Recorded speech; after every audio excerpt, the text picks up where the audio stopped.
Hola de nuevo, continuamos con la historia del pueblo de Israel desde Josué hasta Jesús. Como es costumbre, vamos a recapitular un poco lo que hemos visto hasta ahora. La ubicación geográfica en Medio Oriente, las civilizaciones importantes, Mesopotamia, Egipto, finalmente entrarán en juego Roma y el mundo griego. Vimos a Josué como en finales del siglo III a.C. Asume la guía del pueblo de Israel hacia la tierra prometida como sucesor de Moisés, quien lo designa como su propio sucesor, y es quien lleva al pueblo de Israel incluso por la fuerza, es decir, asumiendo las batallas que eso significó, a la tierra prometida. Este fue el mapa que vimos en la forma en que con la llegada de Josué y el pueblo de Israel a la tierra prometida se organizan las 12 tribus. Luego vimos la historia de los jueces. La historia de los jueces lo que intenta transmitir bíblicamente hablando es esa acción de Dios, de la idea de Dios en el pueblo de Israel cuando el pueblo necesita esa acción de Dios. Y cuando tienen problemas de idolatría, de enfrentamiento con otros pueblos, aparece la acción de Dios, en este caso en la figura de los jueces.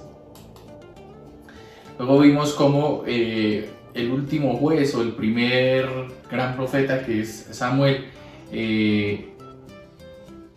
aparece ya la configuración del pueblo judío como un reinado a partir del reinado de Saúl, que fue un rey que pertenecía a la tribu de Benjamín y que por eso no va a tener una trascendencia tan importante como luego sí la va a tener el rey David, que es en quien nos vamos a centrar en este momento. Entonces asumimos el personaje del rey David. El rey David es el gran rey de los judíos, es el prototipo de rey que esperan los judíos, es lo que el arquetipo, el paradigma real que el pueblo judío quiere como su representante, como su máximo jefe. Vamos a narrar un poco cómo aparece en escena el rey David. El rey David vive antes de ser rey, pues vivía en Belén. Belén es la ciudad de Judá. Recordemos, como ya hemos mencionado en los videos de esta serie, que Judá es el reino que queda donde es la actual Jerusalén y que es uno de los reinos más grandes de las tribus de Israel, y que además fue bendecido por Israel en su lecho de muerte como el heredero de la promesa de Dios, de la alianza de Dios con el pueblo. Entonces es importante que David viva en esa ciudad, en la ciudad de Judá, porque eso lo va a poner en relación con la gran tradición hebrea que viene desde Abraham. De hecho, David se va a convertir en el gran representante del mundo hebreo, y por eso incluso en la actualidad la bandera del Estado de Israel lleva la estrella de David como su signo, porque el rey David para el pueblo hebreo, para el pueblo de Israel, es un personaje bastante representativo. Entonces vamos a ver cómo aparece en escena. Recordemos que Saúl había desobedecido alguna orden de Dios en algún momento, y Dios, a través del profeta Samuel, decide que hay que cambiar de rey. Entonces envía al profeta Samuel a la ciudad de Judá, que en este caso es Belén, un pueblo pequeño, una ciudad pequeña al sureste de donde actualmente es Jerusalén, y le dice que allí va a encontrar un personaje que se llama Jesé, que tiene 7 hijos, y le dice que uno de ellos es elegido para ser el rey de los judíos. Samuel pregunta que quién es el elegido, y Dios simplemente le dice: cuando lo tengas al frente sabrás quién es el elegido. Por tanto, Samuel llega a casa de Jesé en Belén. Belén en lengua hebrea significa ciudad del pan, o ciudad de donde se hace el pan. Por eso cuando Jesús asume para sí mismo esa figura y dice: yo soy el pan, no está hablando justamente de un trozo de pan, sino que está hablando de la ciudad a la que pertenece, y se está poniendo en parentela con el rey David. Y de hecho él puede demostrar que pertenece a esa estirpe. Por eso es importante la figura del pan en la vida de Jesús. y por eso es importante esta ciudad y por eso va a ser importante pues este trozo de la historia que estamos contando aquí. Samuel llega a donde Jesé, comienzan a pasar los hijos de Jesé delante de Samuel y no es ninguno. Cuando han pasado 6, pues Samuel pregunta, oiga, ¿no hay otro hijo? ¿No tiene, señor Jesé, usted no tiene otro hijo de casualidad? Y él dice, sí, el pequeño. ¿Y dónde está el pequeño? Está cuidando las ovejas. Entonces volvemos otra vez a esa imagen recurrente en la historia del pueblo de Israel, que es el pastoreo, y que luego Jesús también se va a apropiar en sí mismo al decir, yo soy el buen pastor. Samuel pide que por favor lo traigan y efectivamente cuando lo tiene delante sabe que es él el que ha sido designado por Dios para ser rey. Lo unge y así es como más adelante, cuando se acaba el reinado de Saúl, David asume el reinado del pueblo hebreo. En la pintura vemos David matando a Goliat. Esto es una simbología de lo que hizo David, como él fue un estratega militar que consiguió derrotar por fin al pueblo filisteo. Recordemos que Goliat, que es una de las grandes imágenes bíblicas sobre el rey David, es un gigante filisteo que viene a luchar en contra de los israelitas. Y David, que es pequeño y que es un pastor, es el que acaba venciéndolo. Esto para los hebreos es una simbología de cómo con el rey David por fin se derrota al pueblo filisteo y se pasan a ocupar las tierras, la tierra prometida ya casi en su totalidad. Solamente faltaba una parte hacia el noreste de Jerusalén, que es la tierra que ocupaban los amorreos y que más adelante va a tener repercusión en la propia vida del rey David.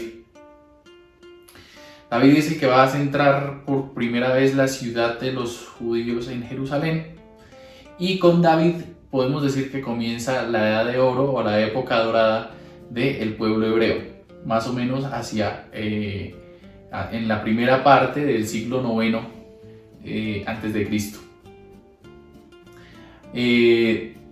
Lo que va a dedicarse el rey David es a intentar conquistar definitivamente y expulsar a todos los pueblos que no sean hebreos de la zona de influencia hebrea. Y ahí es donde surge una de las historias más representativas del rey David, que es el hecho de que rapta a una mujer que se llama Betsabé, que es esposa de uno de sus generales, de un soldado del ejército israelita que está luchando en contra de los amorreos. David invita Urías, que es el esposo de Betsabé, la mujer a la que él rapta, está en el frente de batalla. David lo hace venir al palacio, a Jerusalén, que es donde David por primera vez comienza la construcción de un gran palacio. Él quería comenzar la construcción de un templo, pero no va a ser David el que construye el templo, sino su hijo Salomón. Por eso Salomón también va a ser uno de los grandes reyes de Israel, porque es el primer rey que construye el gran templo de Jerusalén, que se va a convertir en el centro de toda la cultura hebrea.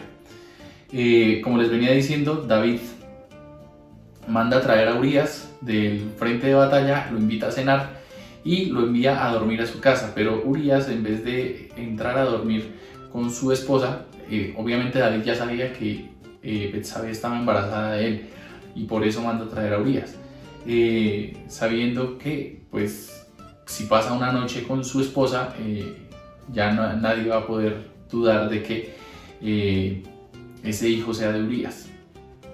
Pero Urías, en respeto, en un signo de respeto por sus compañeros de guerra, decide pasar la noche al frente de su casa y no entrar, porque él consideraba que no era honorable pasar la noche con su mujer mientras sus hermanos estaban luchando en el frente de batalla. Esto hizo que David escribiera una carta para enviarla al frente de batalla, donde decía que por favor pusieran a Urías en donde la batalla estuviera más complicada y lo dejaran solo. Prácticamente lo que hace es mandarlo matar. Y ahí es cuando Dios decide, a través de, ya no es el profeta Samuel, sino el profeta Natán, le manda a decir a David que ese es un gran pecado y que el hijo que van a hacer de esa unión va a morir. Efectivamente este niño muere, pero pues David toma a Betsabé como su esposa principal. El pueblo judío aceptaba el concubinato y aceptaba la poligamia, pero él toma a Betsabé como su esposa principal, y en la unión de David y Betsabé va a surgir Salomón, que luego va a ser el siguiente gran rey de los hebreos y que es el gran rey constructor del templo de Jerusalén. ¿Listo? Pero lo importante del rey David, aparte de estas historias que ya les he contado, es que se convierte en el arquetipo de rey que espera el pueblo hebreo, que es un rey guerrero que se apropia del pueblo de Israel y lo lleva a vencer las batallas y a acabar con las culturas y con los pueblos que no son hebreos. Que esto es lo que siempre van a esperar los israelitas, los hebreos, de parte de Dios, que envía a alguien que haga las veces del rey David.